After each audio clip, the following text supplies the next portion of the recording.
Whoa, Miguel, that was so embarrassing. We dropped the feed because it wasn't working. But Did you fix it now? I fixed it. Thank you, Vicky, for your patience. This is really not how we do things around here. We're going to give you a full refund for this, okay? Thanks for your patience. Thanks for your patience on this. We expect to have a few people joining on YouTube and Twitter as well. Give me 1 second here. Let's get you set up.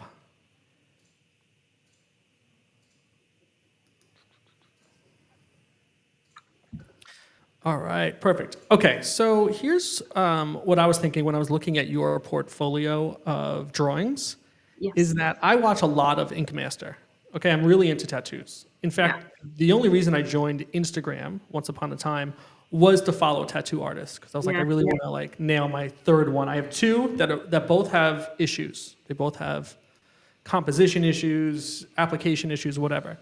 But when I look at yours, it looks like American traditional style for the most part. Is that an accurate interpretation? Yeah, I guess it's sort of like a twist on old school. It's not quite neo-traditional, but it's not quite old school either, because I use a more contemporary color palette. But different colors. It's that bold, strong outlines. I think because I'm fascinated by the storytelling of old school tattoos, you know, like with the sailors, and like when you start reading about the history of it, and that literally like on the real kind of basic level, they were marks to identify sailors if they were at sea and all that kind of thing. And then you get into the idea of swallows represented land, and they thought if they got lost at sea, they would carry their soul back to their loved ones. And it's all that, for me, is just where the magic is, you know, because a lot of people have tattoos for personal reasons, and I think the old school kind of vibe really kind of it just resonates with me. So that's what I like to do. And I kind of, you know, obviously don't want to do exactly that style, but you know, it's kind of it's inspired by it for sure. And this motif of this magical and mythical and somewhat dark, is this the inner goth in you, or is it the outer goth in you? Like, is that not a good phrase to use? It's a little, so there's a bit of a story behind Luna Witch. So when I was a kid, I was always at my grand's, and she had these amazing Russian dolls sat on her, you know, mantelpiece. And I think as a kid, you're obsessed with opening them, and all these other little dolls now, and it's like really fascinating to me. But then my gran was really out there as well. So she was like proper quirky in her fashion. She's the only other artistic person in the family as well. She used to paint and stuff. So she was out there with the way she dressed. She'd wear berets and like mismatched stripy socks, but then would hold seances in her spare room. So she was completely, so that's where the whole cute and creepy vibe comes from. It was kind of inspired. And all the women in my family are a little bit like that. And so she's really a celebration of them, you know, and that kind of, that being the balance of dark and light, really. That's what it presents for me. Did you witness these seances? Did you participate in them? No, unfortunately, my big sister did. Yeah. She can tell you some stories. So she used to say, "Oh my God, Vicky," because she's 10 years older than me. She'd be like, I used to have to sleep in that spare room, and when I stayed over, I was like, oh God. So my gran she was proper wacky. She would tell us haunted house stories, and she grew up in a haunted house. And I think just as a family, we've always been, we're quite spiritual. We're not like religious, but we're spiritual, you know, so we kind of believe in the other energies in the world. And I find it also fascinating. I think, you know, and I love the whole, when I started digging into the symbolism of the matryoshka and the nesting dolls in Russia, like they're very much a celebration of the matriarch of the family. So I love that. And also truth telling in folklore. So they like the idea of truth being revealed, and that sort of the doll opening and revealing some kind of what that represents as well. So I thought there was a lot, and it's in tattoo culture. It's quite big with girls. The little Russian doll design is. Oh, is it? I don't think I've seen that. It's quite a popular tattoo, yeah. So if you start digging on Pinterest and Instagram, you see a lot of them, but they're normally quite traditional. So I actually get a lot of requests for personalized ones. You know, like I had a lady say to me, she'd seen my sugar skulls and she'd seen one of my Russian dolls, and she's like, oh, my 15-year-old daughter would live. Can you combine that somehow? So Yeah. that's how my little cute, she's called Cute as Hell, and she's got a little sugar skull in her belly, and she's like really dark and grey and like, but yeah. So I do like little personalised ones for people. So yeah. And when you say you do personalized one, like they're taking your art and using it as a tattoo, like someone else is doing the tattoo? Yeah, a bit of both, Wow. really. So this lady just wanted it for a print for a daughter. Then I've got one which is like a little alien girl. I've probably got her pinned behind me somewhere. And she's got like a little flying saucer in her tummy. And I've seen people, a girl asked me, can I get it tattooed? I was like, if you get it done and as long as you share it over Yeah. Instagram, you can. And she did, and it looked amazing. So it's really cool. And I make them all into little pins as well, which are like super cute. And some of them glow in the dark and do weird and wonderful things. So yeah, I'm fascinated by them. And so if someone has like one of the NFTs, which we'll talk about in a minute, can they get like a one of one pin of that NFT? You'll make like a pin So for I them? don't one of one pins. So they're really hard. So I've been manufacturing or getting pins manufactured for a long time. And what they have to do is create a mold. Right. And it would be a ridiculous amount of money to get one done like for that. So, but what I am doing is because all of the Lunar Witches, they're organised into covens. So actually at Christmas, we're going to do a first free claim for holders. Mhm. And I've got it here actually. So they'll be able to claim this amazing button, like a pin. Yeah. Um, and so all they've got to do is like verify they're a holder in Discord, and then they'll be able to get one of these pins, you know. So we're going to do like the first 75 get the gold, and then the second 75 get the Yeah. silver, and like kind of number them. They've all got their own like individual numbered stamp on the back as well, which is kind of cool. And then my plan is, depending on what coven that you belong to, you'll be able to perhaps claim related pin, like a little pin club, I guess. It's where I people love collecting them. It's massive on Instagram. There's quite Yeah. good community. So yeah. So let's talk about your history. Like, how did you get into art in the first place? I'm one of those lucky people, I guess, that I knew from like being really small. That's what I wanted to do. I wanted to somehow make money, make a living from being an artist. And I realized sort of when I was a teenager that was probably being a graphic designer because it's commercial. You know, so that's what I did really. I went to art college, then went into a graphic design degree. But I spent literally my life was drawing. I would, my mum would send me to bed and I'd like lamp on, sketch pad out, and I've always been that kind of night owl where that's when I'm most creative and I'm drawing. And she in the end she gave up on my bedroom because it was always covered in paint and pastel powder and just a mess. So she just put a sign on it one day saying, God bless this mess. And she said, I'm not going in there again. I'm done. Just do whatever. So I was lucky I was allowed to just express myself like that, which is really cool. Yeah, I find that art kind of like it's a way out for me a lot of times. Like it just takes me to a different space or a different headspace, right? And you kind of see things clearly when you're out there drawing and doing your thing. You're just in your own world, right? Yeah, I think it's funny because when I went on holiday recently with my boyfriend, I took my iPad and I was sort of drawing by the pool, and people are like, don't you just want to relax? And I thought, to me, that is relaxing because at home, I never get to spend like all those hours just sketching or whatever, So I think if you're not creative, you don't get that. It's in you. It's like in you. You can't not, it's part of you. And it's something you absolutely. I took a trip recently, a vacation, and I think all I did was draw the whole time I was out there next to like the beach and stuff. It's just more relaxing, better. Inspired because you're relaxed and you're in a lovely environment and it's warm and sunny and it's just like, it's a really lovely thing to do. Yeah.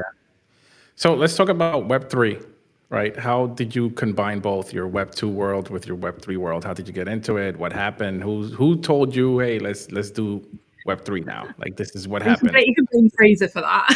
So my buddy Fraser, we worked in the same studio for a little bit in Cardiff. I worked for like a really nice design agency in Cardiff for probably 8 or 9 years, and he was there for a couple of years, and we just really hit it off. I knew me and him were going to be friends forever when Slipknot had sold out and I couldn't get a ticket, and he was like, I can get you a ticket. I was like, that's it, he's my friend for life. I love him. So Did you see? yeah, it was a while. I know, it was quite a while back. But so yeah, he was the one who sort of said, oh, do you know what? Do you know much about this? And I was like, it was just sort of breaking on the news in the UK. I think there was the kid with the whale project that made like loads of money on some like, crazy little whale thing. I can't remember. I remember seeing it on the news and thinking, wow, this is interesting. And Fraser had been into crypto for quite a while. He was big into minting NFTs and stuff. So he sort of introduced me and explained, he's helped me set up my first wallet and all that kind of stuff, and he was so excited. He was like, I really think your art is something super different out there. And, he's like proper geek when it comes to tech and like contracts and all that kind of stuff. So like he absolutely is so bullish on Web3. He loves it. So, we thought we'd combine our passions and try and do something together. Yeah. But yeah, I think I just find it really exciting. And if you speak to my boyfriend, he'll say he's never seen me so happy as since I started doing Web3, which is mad. And I think it's the connections, it's meeting people like you guys and, talking to people from all over the world. And you're sort of got this common sort of goal of like tech and art and kind of just being really excited about the future. And it's a totally different vibe. I absolutely love it. It's an exciting world, right? It is. It's so exciting. And I think I came from, I worked in studios. I freelance now. I work for myself, but the studios I worked in over the years were so toxic and so, I don't know, stifling. And to suddenly get into a place where you can share your art and talk to people freely, and it's just, I feel inspired every day by the people I meet, Yeah. So how many years have you been into Web3? It's only a couple for me. Fraser's been a number of years, but I suppose hard to say because I worked on Lunar Witch for about 16, 18 months before I even really started sort of going into spaces and stuff. I was working on the art, but it's probably about 2.5 years, I would guess now. That's pretty good. Yeah. So I really wanted to get like some of your history because it like intrigues me how people get into Web3 because it's so hard to talk to anybody about Web3. Like you find yourself sometimes in like the holiday parties talking to your family about Web3 and they're like looking at you like you have 3 heads and asking you like a million questions like what is Bitcoin? Like what does it do? What's an NFT? They still don't know what an NFT is till this year now. Like Thanksgiving passed and I was talking to my family about, like NFTs and Web3 and stuff like that and no idea what I was talking about. Yeah. But it's probably like the 5th year that I talk to them about this stuff. Well, my friends just don't get it at all. And I think the problem is I'm so passionate about it that once they ask that question, they've then got me just like for like 20 minutes and they like watch them glaze over. But yeah, it was Fraser who sort of introduced me to it. But the second I started having a look on Twitter and hopping into spaces and seeing the art out there. That's for me, it's seeing all these artists out there, it's like, it's so inspiring. Yeah. So let's talk about your NFT project. Give me your elevator pitch to your NFT project. Oh my word. I haven't done this for a while. So yeah. I'm going to grill you with questions.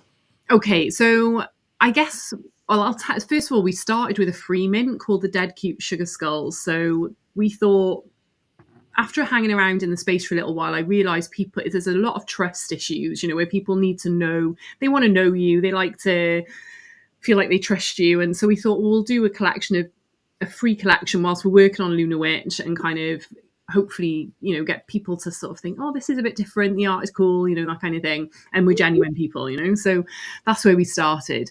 So Lunar Witch, she's a generative collection, but I've hand drawn I think it's 174 traits. So I drew them all on the iPad Pro. it's 174 traits minus all the ones that I drew and got binned, obviously. So that's why it's like, wow. So yeah, there's 174 traits. Each of those traits I've created lore around as well. So I've written a load of stories, and I've organized them into covens, because I'd like to create like coven only claims, like to try and gamify the covens at some point once we've got like a big enough community, you know, to be able to do that. And then off the back of that, I've started creating scores with the mindset. I've actually created a trading card game, which I've kind of finished the sort of basics of and the design of, which we're going to, I think in the new year, we're going to do the first little drop of that, which will be for holders only. So, you know, we're thinking of a bigger ecosystem eventually. That was the mindset for it. You get full IP rights with your Lunar Witch. And we thought we're creating a VIP area, which I'm working on at the moment with Fraser, where you can go into that area and access different versions of this witch. So it makes it easier to use the IP rights. It's not just the image that you mint. You'll be able to download a version where it has no colored background or no frame, or it's like PFP optimized and square. Because we thought like that would be pretty cool if people could access versions, like maybe they want to do a die cut sticker, you know, a custom sticker or something, and they don't want the background, you know. So we're working on that at the moment. But the big thing we did earlier this year was we migrated our existing contract to a new one that gives on-chain royalties to all original minters, which is really, really, really cool. So our favored platform is Magic Eden, because they will enforce those royalties. We spoke to OpenSea and they were like, oh, maybe someday we will, but at the moment we won't. So the collection sort of sat on Magic Eden, because essentially original minters get to 10% of every future sale of that witch when it starts trading, which is really, really cool. So we don't take any royalties from it. It all goes to the holders, and they can actually adjust that royalty up and down, but no further than 10%, because we didn't want them to set it at a ridiculous price that the second holder made nothing off a sale. So we've limited it to 10%, but they can adjust it. So if they wanted to make it slightly lower, they could, or you know, take it off completely, or you know, whatever they wanted to do. So I think that's like a really cool thing that we've done with that. There's one of ones in the collection, so there's 5 mythical one of ones that have got a bounty attached to them of 0.666 ETH, which Hans, he got the first mythical, so that was like, he was buzzing. He was like, I sent him this really long message, and he was thinking, oh God, she's going on a bit. And then he realized why, because I was so excited. But so he got the first mythical. And then we've got another one of one called, she's Diablerie, and she's the badass. She's the bad witch, basically. She's dark arts, you know, she's got Number of the Beast vibes, and she's actually worth 1.6 ETH if you mint her. So, so yeah, that's pretty cool. Big bounties. Yeah, they are. Well, it's a big collection, and we're not, you know, we want to do as much as we can and give stuff back to the community and spread the love, really. So, you know, that's our goal. It's never been anything else, really. And we do like rewards. So every we do holder of the month. So every month I'll, you know, if someone's been like really active and really supportive, I'll like crown them holder of the month, and they get one of these dope like embroidered t-shirts. We need t-shirts, Miguel. T-shirts are cool. I love a t-shirt. Real t-shirts. We have real t-shirts. Vic, our project has a lot in common with yours, but it sounds like you're actually executing on the ideas that Miguel and I just talk about all day, because when you talk about having covens, our ants are divided into gangs. I know. I've been reading. I've been on your website. I've been stalking you as well. I'm flattered.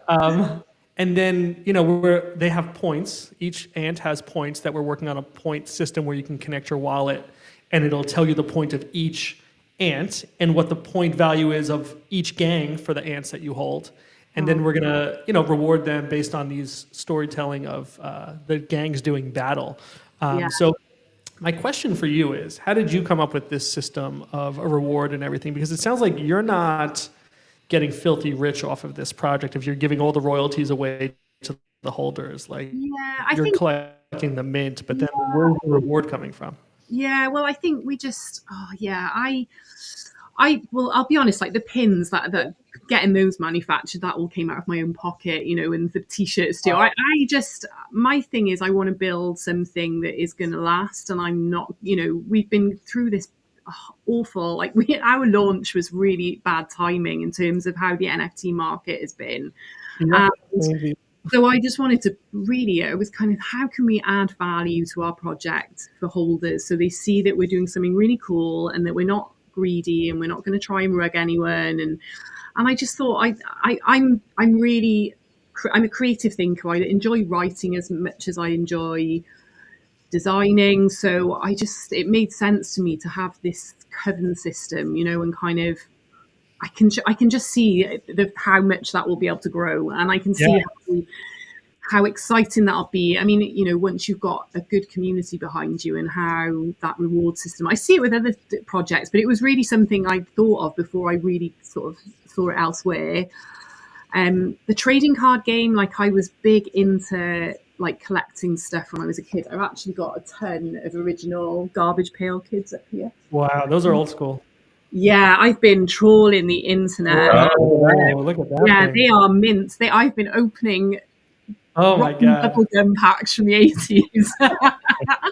And let me tell you, that stuff's brittle and moldy. But I'm sure. Did you eat it? No, I was dared to, but I thought, nah, I'll end up in hospital. That's what you should do on stream. People would tune in. Yeah, they would. Yeah. That's a good question. You mentioned migrating the contract. How hard was that to do?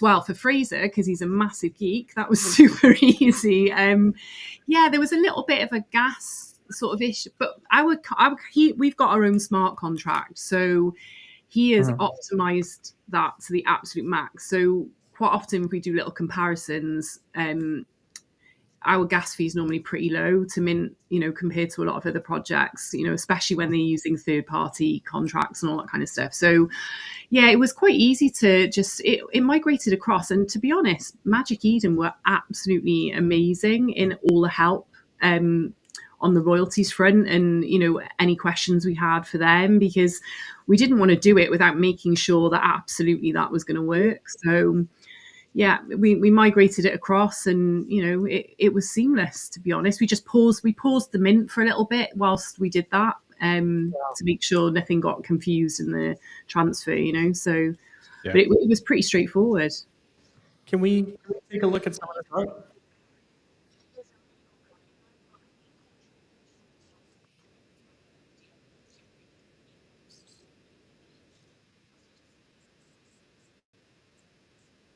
We're going to hire him. He's going to join the Rebel Ants team. This art, I love this art, and I don't really know like from scrolling through, like I don't know what's the really rare trait. Like this star here is really rare. This looks rare.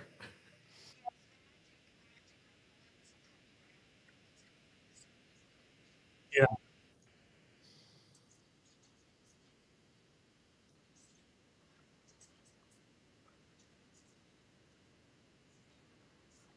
That's pretty.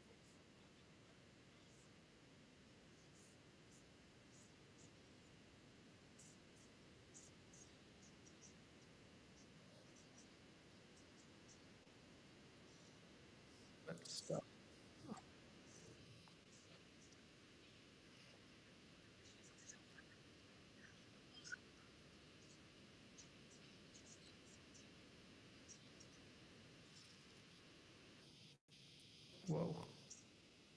Yeah, these are beautiful. I think of like I want this as my phone wallpaper. Like I feel like this would be really good for like the phone wallpaper, because this is more of like a profile type of image versus like a typical square that you see.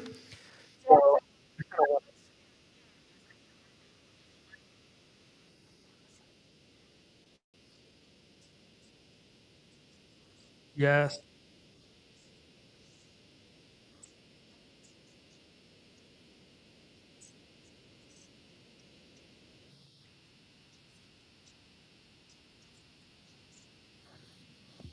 When did you go live with minting?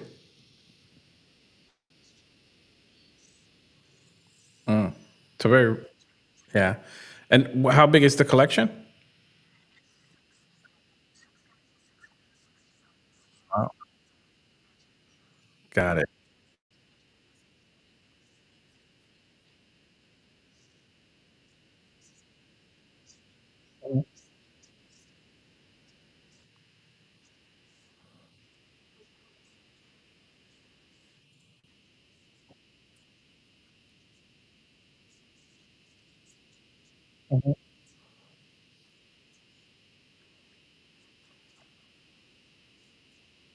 Wow.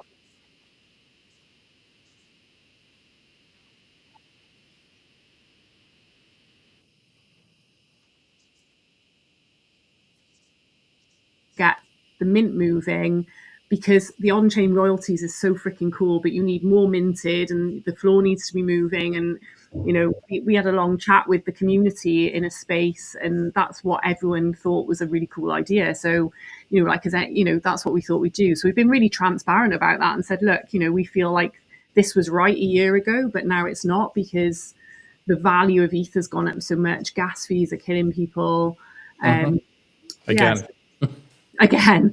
So that's what we did. So on Saturday, we literally airdropped. If you'd minted one at 0.03, you got an extra 2 in your wallet, So the buzz on Saturday morning was amazing. Like watching everyone going, oh my God, look at all these witches. These are amazing. People were really excited about what they got. And, I loved that. It was good to see all that fresh art out there.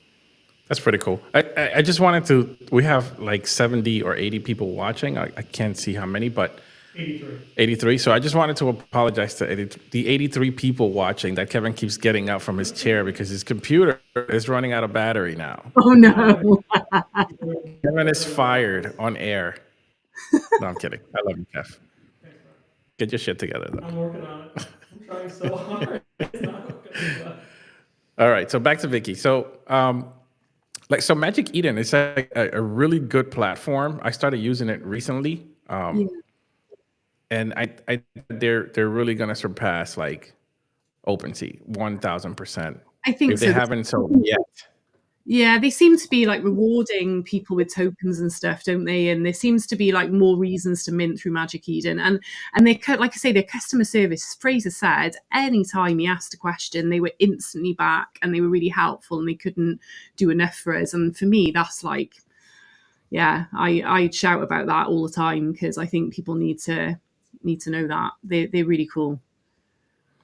Yeah, I think I'm gonna we're gonna have to end up doing something with Magic Eden, maybe reaching out to them or something. I'm not sure what we can do, but I know that our stuff is on there now. Yeah. But there's more things that I want to understand with Magic Eden because they have just so much stuff that you can do with them. Well, I've minted quite a few Solana projects straight from their launch pad recently. Some really cool projects, and that was like really seamless, Yeah. And it was cool. And the page that they had created for it felt more bespoke. You know what I mean, for the project.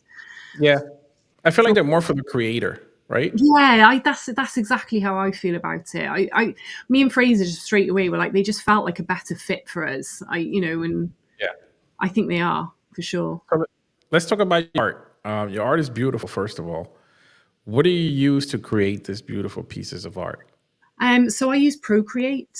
So I used to be an ink and marker pen drawer. And I would use layout paper and do my design, and I'd go over the top of it and I'd draw it about 5,000 times over and over until I had the right thing. But obviously when you're trying to do a generative collection, that's not ideal. So I switched to an iPad, and actually I find that so freeing because now I can draw anywhere, anytime. So I absolutely love Procreate. It's so freaking cool that I can just be on a train journey and just have it on my lap and draw, which I couldn't do really before. So I'd always have to be like, I need my space set up and I got to get everything out. And, so yeah, that's what I use mainly now. Yeah, that's what I use too. I use Procreate. I just love the easy, like the ease of use from Procreate. Yeah. Like there's other programs out there, but I feel like Procreate is so much easier to use. Like it's just so seamless. It's like, if you know art and you're like working on a digital iPad or whatever you're working on, as long as you're using Procreate, like it's just so easy to understand. I don't know if Yeah. you ever get that, Kevin, because you're not an artist, but Thank you. I think it's the iteration process that, you get to go through experiments so much more quickly on an iPad. It's not like, you're erasing or you're flipping the page and starting over. It's like, you draw a line, work, start over. You want to play with color, you try that. can you hear yourself on the mic? Yes. Okay, because I can't hear you. I can. You're sort of quiet. You're a little bit. Yeah. Okay. You keep messing up. This is the worst day of my life. It is. I'm gonna yell at you after this. I'm gonna retire. I'm still gonna yell at you. I can't wait. Funny. You got to speak up earlier, but okay. So, Nuben Gear said Kevin mic is off. So DJ P said your craft room is fire. I don't know if you're seeing the comments there, but I'm trying. I'm not very good at multitasking at 1:45 in the morning.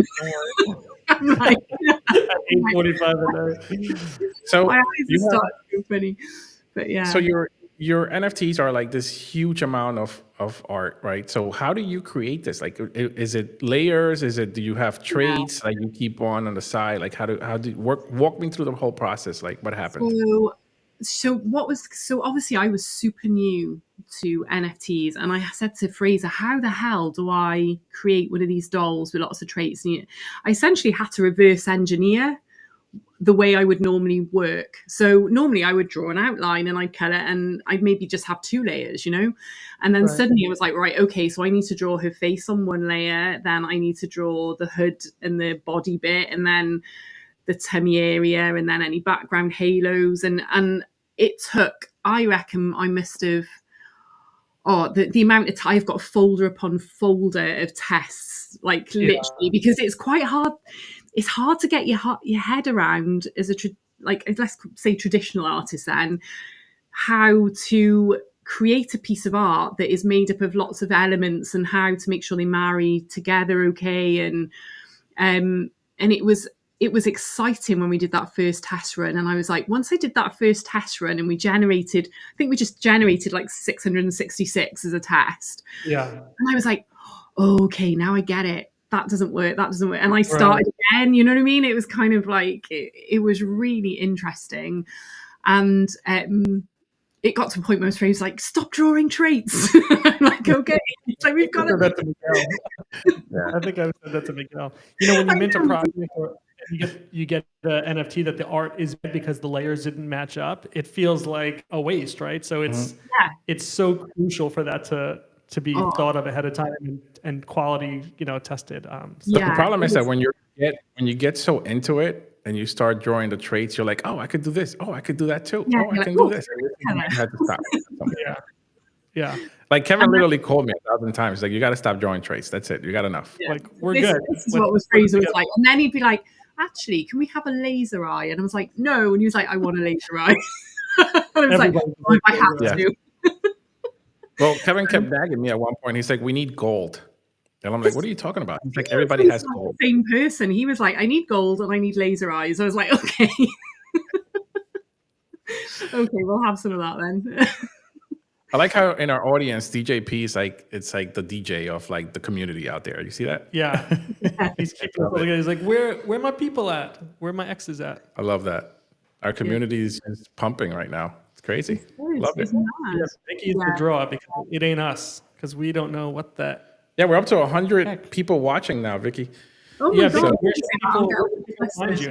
Not that we're wrapping up, but like, where should people find your stuff? Do you want them going to your X? Do you want them going to your website? So so we've got a website. It is cuteandcreepygang.io. So on there you can read a little bit about the sort of the story of my crazy gran, and you can see the Dead Cute Sugar Skull collection as well. So there's loads of stuff. So like, I'm really into skulls as well. Like, anyone who knows me, get me a skull gift and I'm happy. So these were kind of fun and colourful, and they're obviously not as in depth as the Lunar Witches, but yeah, I think when I've lost quite a few people in my life, and I think you do become a little bit sort of interested in how other cultures deal with death. life and stuff, and that's how I got into Sugar Skulls really.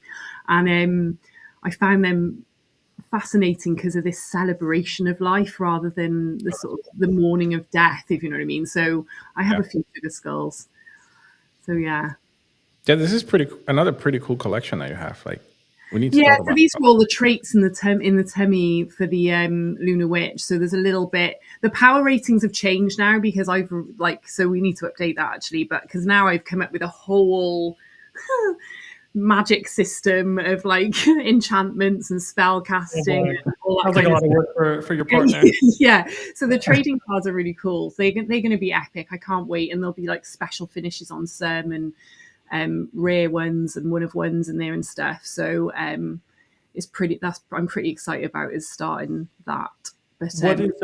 Can you tell us about the card game? It's more than a collectible? Like there's something. Yeah, it's more like almost a bit top trumps. You know what I mean? So you get like your enchantment score, your coven score, a grand witch status, all that kind of stuff, and then that gives you an overall power rating. And then there's a little bit of lore about your witch on the card as well. So it's pretty cool. It took me quite a we need while lore on our end. Yeah. If only there was an animated series to give us some info on this. So what's next for this, not a roadmap, but like, what are you guys going to do next with this project? Is it the rollout of the number of power and the cards? Yeah, so I would say probably the VIP area. We'd really like to get that going. I think the back end of it is pretty good, so I'm just working on how it looks, because I think it'd be really cool if we'd like to try and integrate some sort of print on demand in that as well, but we've not quite sussed that out yet. So I think it'll be the trading cards in the VIP area, which is next on the list really, because they're sort of what I'm really excited about. And at Christmas time we'll do our first like holder claim where we, like I say, I showed you those like dope pins earlier, so they'll be able to claim holders of like one per holder. They'll be able to get one of those.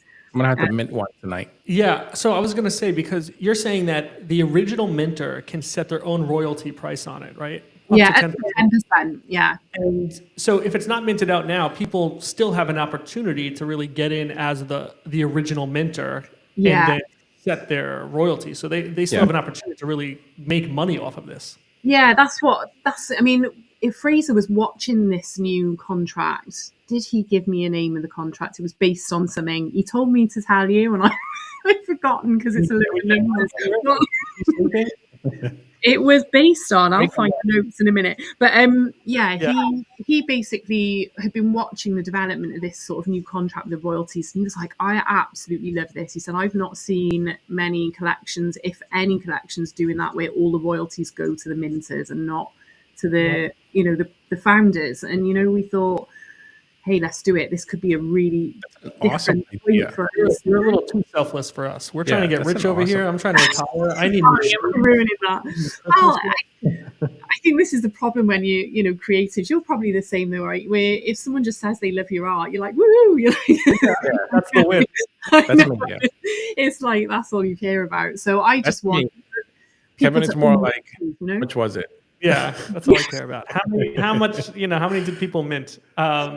What is did you have a marketing strategy at the start of the launch to say, okay, this is our plan to get minted out? Did you have some expectation in your head about what the timeline of that looks like? I kind of did, but like I say, so our original plan was we do the Dead Cute Sugar Skulls. They minted in like 2 weeks, 10,000 of them went, and we've got a lot of holders, right? And we thought, great. In a couple of months, we'll drop Lunar Witch and we'll use the Dead Cute Sugar Skulls as a whitelist. But between those two times, the whole space shifted. It seemed to move very much in the direction of meme coins. NFTs weren't really moving. And so our strategy kind of got pooped a little bit. So then I thought, well, do you know what? We're not going anywhere. We're in no rush. Let's just build integrity in the space. And that's what I started doing, just going in spaces, hanging out, just not necessarily chilling. And because I thought, at some point it'll happen, and people who mint, I love some of our original holders. Whenever they got a spare bit of ETH, they go back and get more, which I love that. That they're that bullish on you, that they're just like, and it's hard to reach people. That's the big thing that I find, right? It's such a crowded space. It's so crowded. Let's rewind a little bit. Let's rewind a little bit, because you said that you had 10,000 NFTs and you minted out in 2 weeks. Is that less than 2 weeks?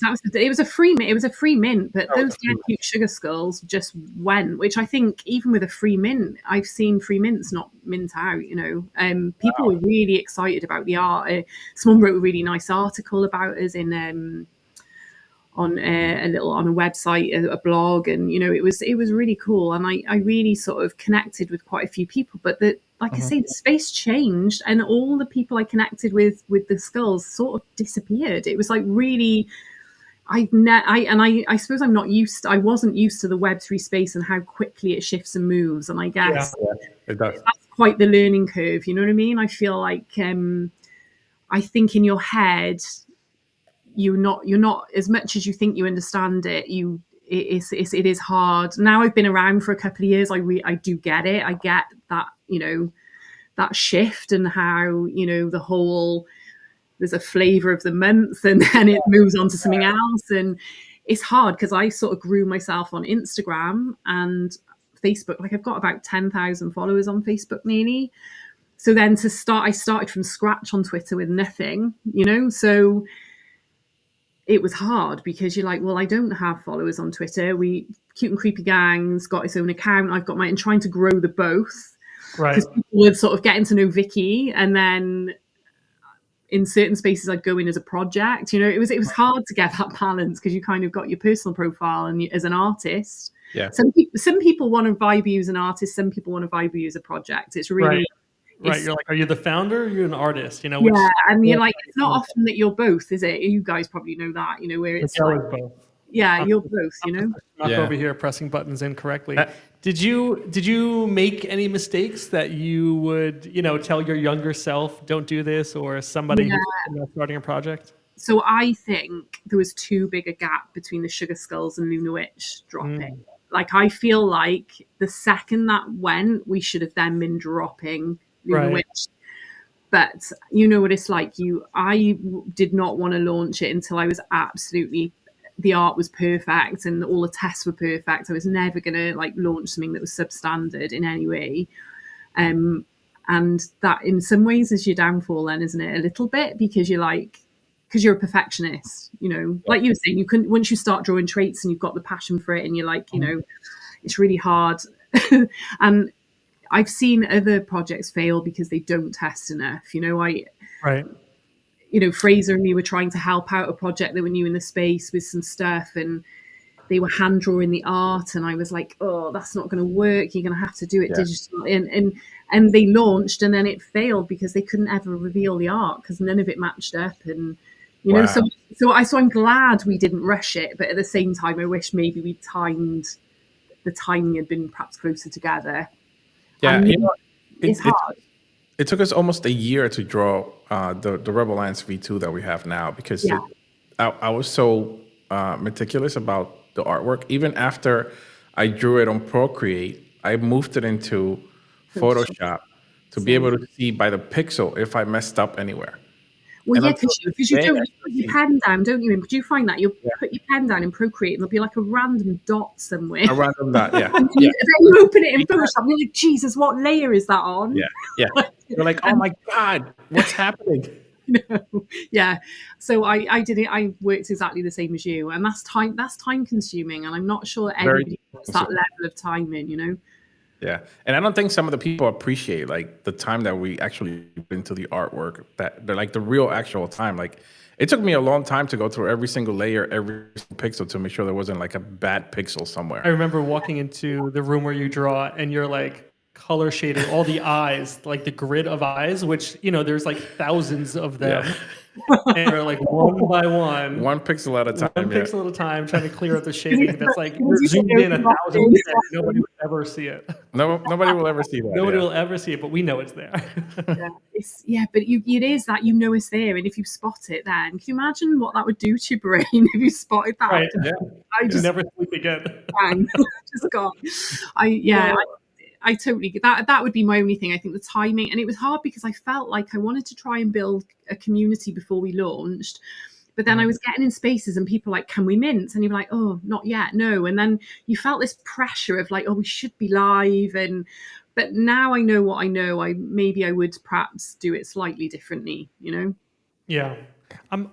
Magic Eden just released this crazy token that people not in the US were able to claim based on their usage over the time. And a lot of people made a lot of money. And, now the Penguin, the Pudgy Pengu coin is launching. People are going to make a lot of money. Do you think this is like a rising tides, raises all ships? Or is that money not going to make its way back into the ecosystem to projects like yours or ours? Yeah, I don't know. It's really hard to say, isn't it? Because you've got things like McDonald's doing the doodle cups and stuff. Right. And I feel like surely this is the start of mass adoption. You know what I mean? Right, that's got to be real tangible, right? Like this is a real thing. It's a real thing, and you'd like to think that the more eyes people have on that, and then it will spark curiosity in people, and But unfortunately, I kind of sometimes think money attracts money, and these big projects will benefit, and maybe it won't filter down to the smaller ones. But I'd like to be hopeful that won't be the case, because that would just be sad.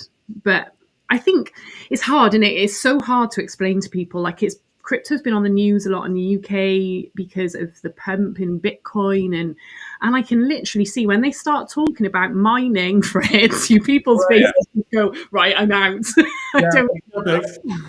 So I think that the difficulty is getting people to simplify what you need to do. Like we're actually in the process of fixing it because switching our on-chain royalty contract meant we couldn't use this system, but you were able to mint from a debit card on our site when we first launched. And I think little things like that, where the average person go, well, I kind of am curious, but I'm really worried about setting up a wallet. So all they did was put in their email address, and they've got this NFT in this like email created wallet, I guess. It's only really like using PayPal, isn't it? If you simplify it to somebody, it's no different to having a PayPal account with money in there. It's just a MetaMask but I think I'd like to think it is the start of a wave, Yeah, even with the ME drop, I think that when that happened, a lot of people put it right back into NFTs because that's when really things started heating up a lot. Yeah, floors have been pumping. Now, did you VPN them illegally? Did I? Did you VPN and obtain your ME We're illegally? not going to talk Go about ahead, tell the FCC what's live. Yeah, I don't know. It does feel like there's a bit of a shift coming, doesn't it? It does, and I'd like to say that you sort of felt that the last bull run, but it was new, and now I'd like to think anything that's really happening is like anything that survived that last bull run, then the bear market, and hopefully these tangible things will really add up. I hope so, because I think people like yourselves and me, and we've sort of ridden out this kind of difficult time, and we're still here and we're still building. So you'd like to think people would take note of that, and it means you're genuine and you're trustworthy and you're passionate. What else do they want from a founder, really? Yeah. I love this thing. I love this thing. What I'm feeling recently is this integration, like this cluster of NFT projects that at least that Miguel and I are in. We learned about the Saints of LA. We had a little rocky start with them, but then we became very integrated. Miguel is, one of the biggest holders of Saints of LA. And then, we met so many other projects just kind of hanging out in that space. And everyone is just so supportive of each other. And Shout out to Casey. Shout out to Casey. And it's such a cool vibe to be able to be like, yeah, we're in multiple projects together, right? I've got my Genuine Undead, I got my Saints of LA, I got, a few other things. And now the way the Girasons and the PG group is working, like everything is just kind of connecting and elevating together. And it's really exciting to kind of be part of those communities. Yeah. I definitely think that's something really unique to this space as well. Because like I say, I'm creative for a living. I know a lot of people, like a lot of my friends who are in this space, they do day jobs that are nothing to do with being artistic, and they do all their art in their spare time. I'm lucky, I'm creative all day long. It's commercial, but it's nevertheless it's still creative. But that world is very different. Like I feel like it's in school when you used to do your homework and you'd like cover your page so no one could copy it. No one wants to really collaborate. I remember in the studio we didn't have the capability to build websites, so we had a company that did. But you don't speak about that. The client would think we did it all. You know what I mean? It's really odd mentality, which I absolutely hated. And it was very male dominated, the studios I worked in, and I felt very much that the ego was huge. Whereas I've come into Web3 and everyone's like, oh, I love your stuff, I want to support, and you share each other's work and you comment and I don't think there's another place like it. It's not so much like that on Instagram even. I think that's quite an X-based kind of mentality, which is really, really cool. I absolutely love that. What are some of the communities that you're a part of that you feel good about, that you're active in? So we've created a little community of our own called the FCW. So we're the freaks, the creeps, and the weirdos. And basically, yes, I've seen that hashtag in here. What is that? So we're basically a bunch of, we're either like founders of projects or artists, but we're just like one-man teams or two-man teams. So we haven't got like this big, like we've not got like a community manager and a Discord manager and all that kind of stuff. And we all kind of just met on spaces and all do kind of weird and wonderful stuff, kind of, it's all a bit different. It's not like anything else you see out in the space.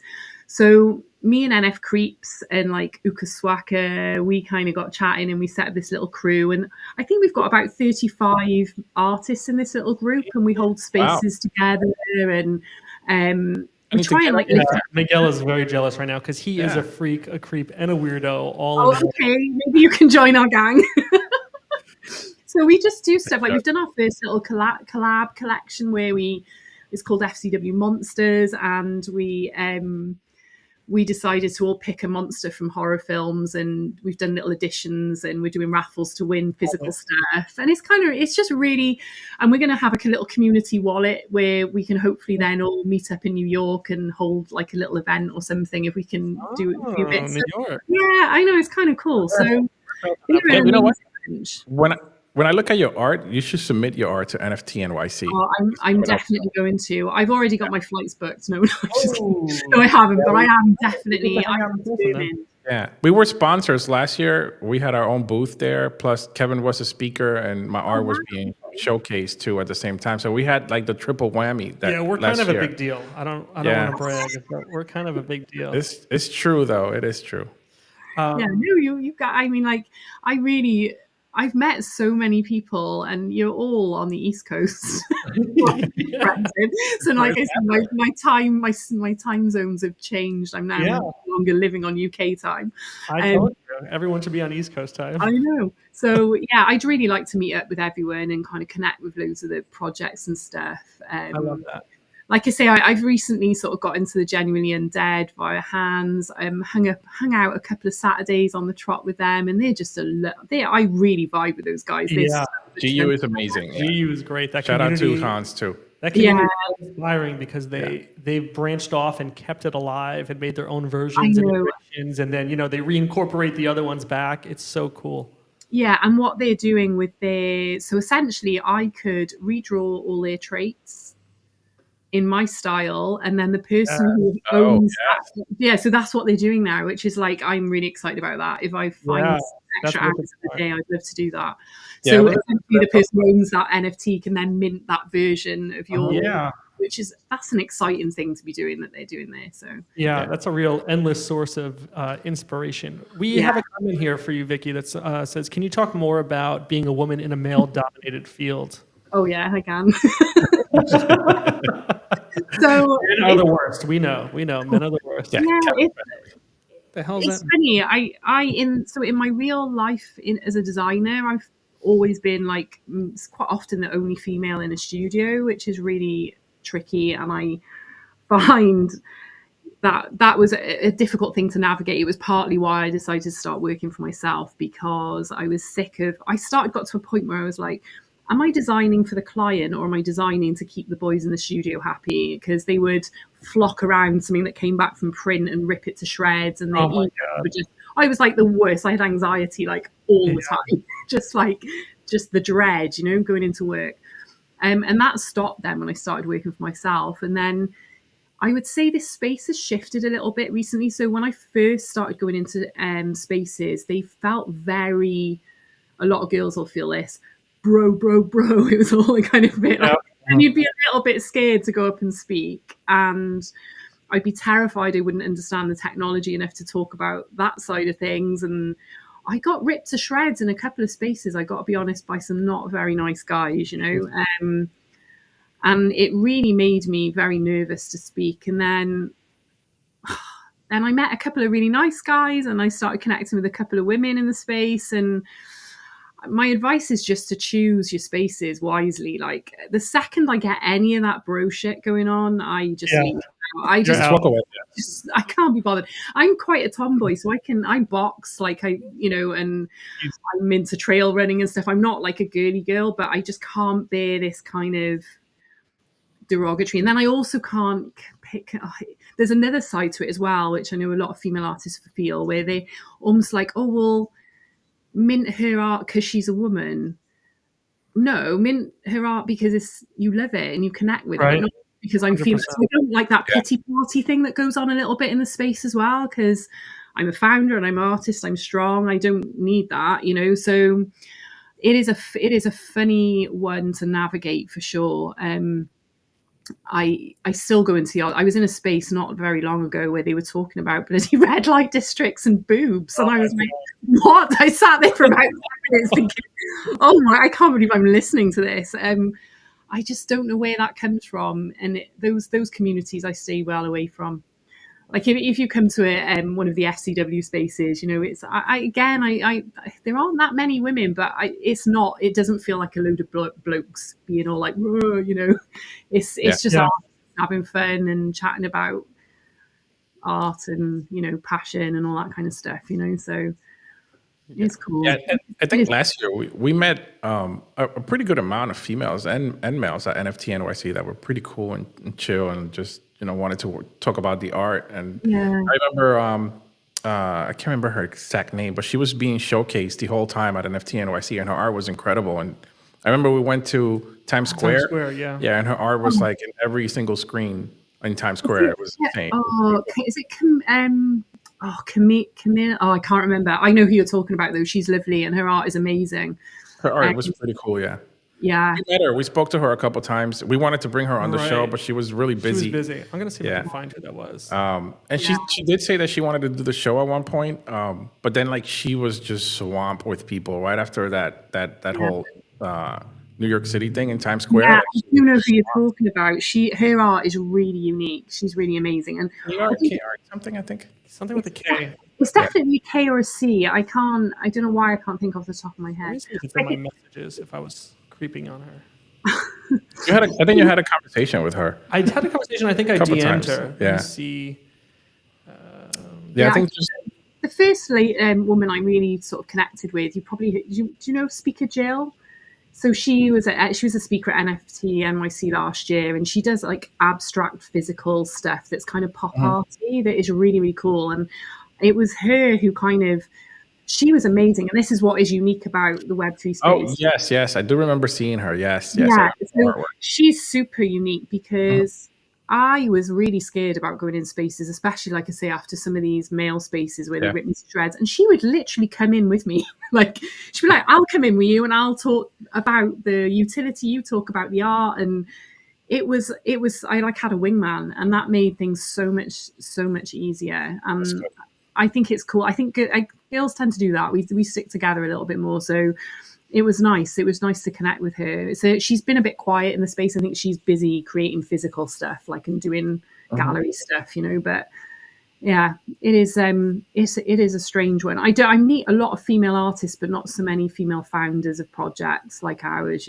So I need to connect more. I think we could be doing something if there are more female sort of founders out there who would like to do spaces and stuff. Well, you're definitely going to connect more after this video goes out. There's 123 people watching now. So cool. I'm sure you have some connections there.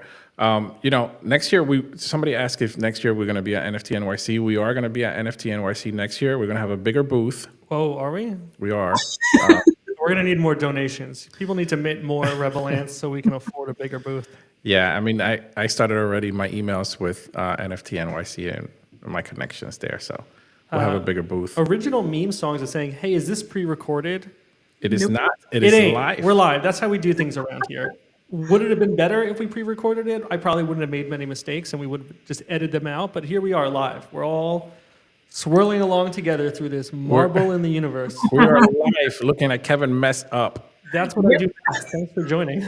It's very true. Oh, man. I can't find this artist from NFT NYC. I'm going to stop distracting myself. No, I know, but it's going to drive you mad now until you decide. And it's going to come to you like all of a sudden. Yeah, I'm going to text him at 3 a.m. Yeah, here it is. Like, this is her name. Yeah. Was it Camilla? Was it Camilla _artwork? I think so. She's got like a bright pink PFP with like a little white with a black star and a little white. Lady? Yeah,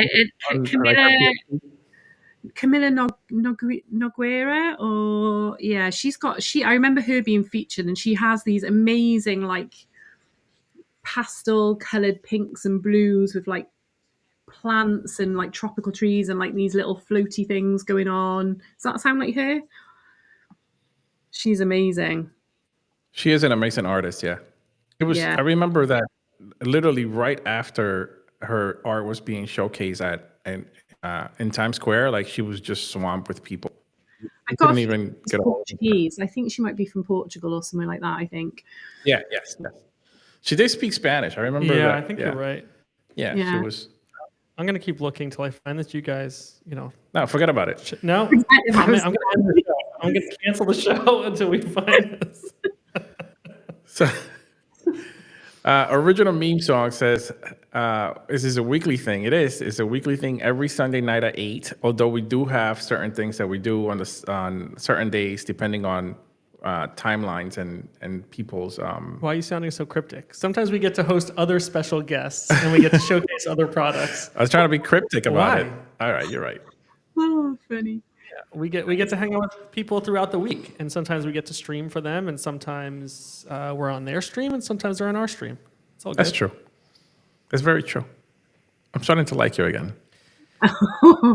I'm not going to pay attention to you until I find this artist. So you keep talking.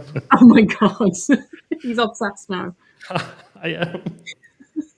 So where again? Let's talk about, since we have new people watching. Where can people find you again? So the Cute and Creepy Gang are on. We've got a project account on X, and then I'm Vickilicious on X as well, and then the same on Instagram. Cute and Creepy Gang, and then we've got cuteandcreepygang.io is our website, where you can like read about the evolution. We called it an evolution rather than a roadmap. We felt like roadmap was quite pedestrian and tying, whereas we feel like we're evolving all the time with ideas and stuff. So the little evolutions on there and little stories behind the witch and all the lore and stuff. So yeah, it's nice little checking out. It's a nice little website.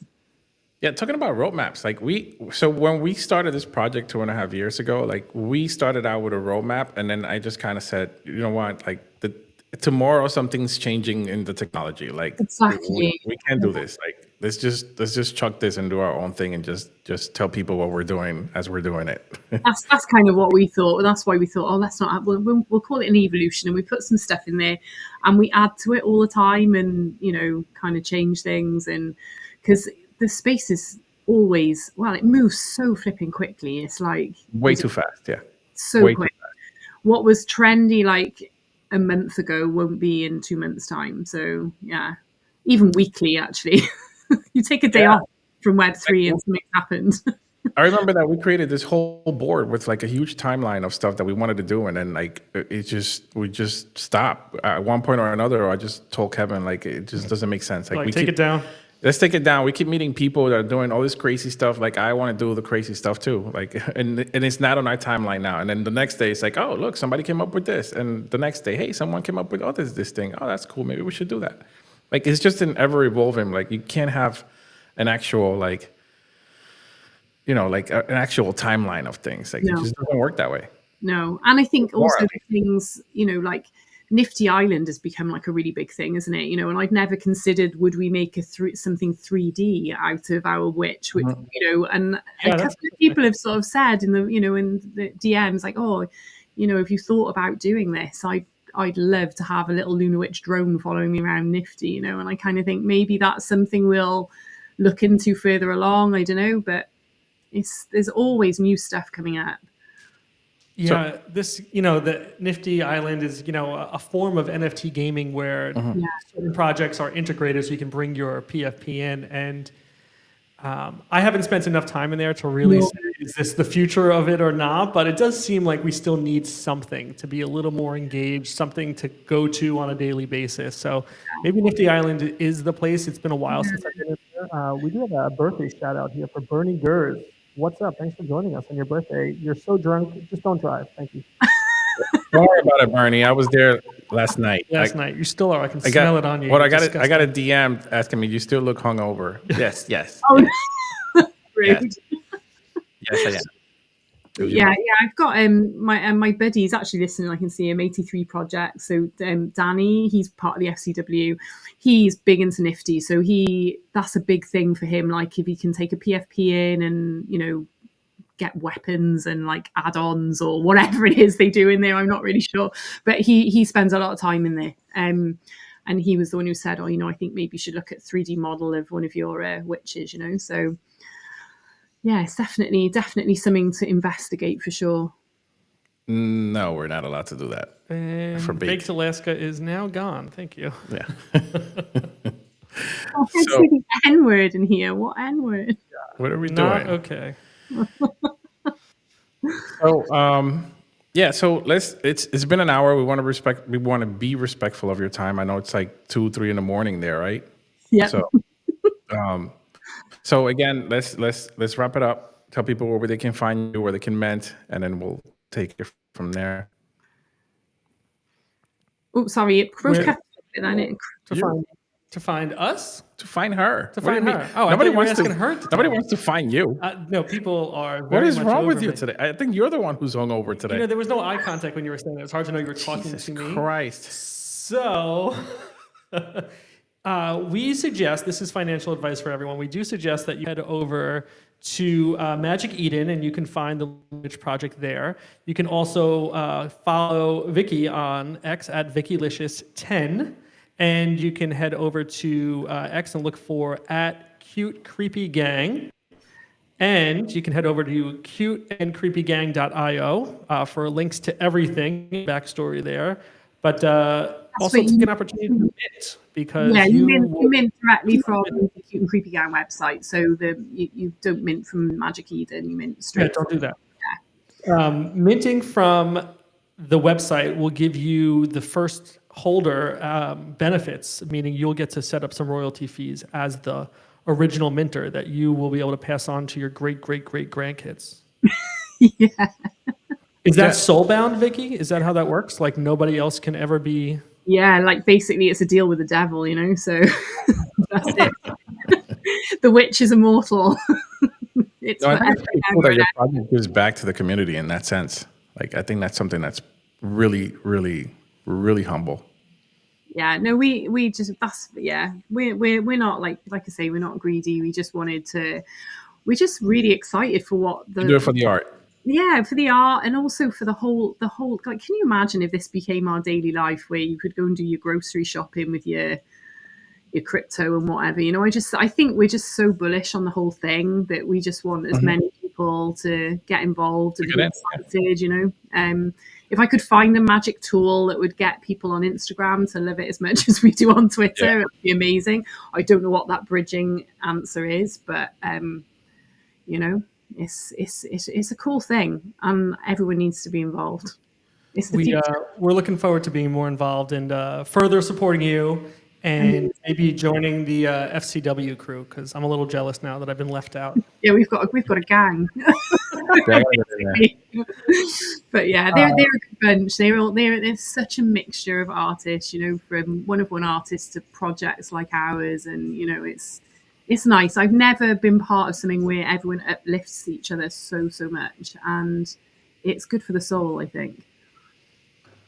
All right, thank you so much for joining us. I do apologize to you and our viewers for some of the technical difficulties we've had throughout the show. Hiccups. You do deserve better, and we are going to have you back on in the near future. If you're willing to give us another chance to continue this conversation, because I've loved it. We could just keep talking for hours, but I know, but I've loved it. It's been brilliant. You guys are really cool, and I'm so glad I've met you.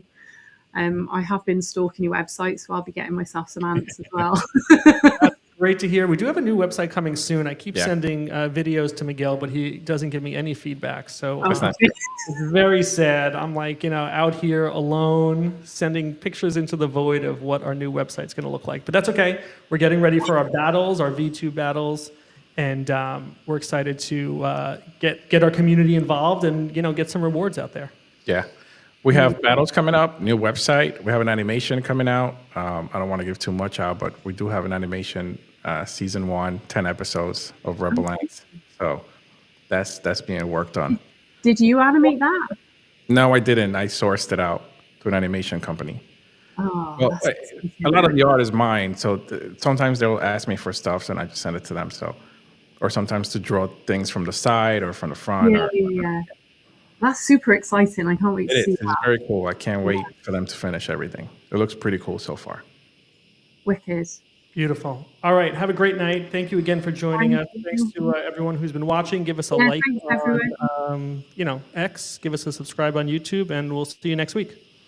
Bye. Vicky, hang on for 1 second for us, all right? Well, yeah. Good night, everybody.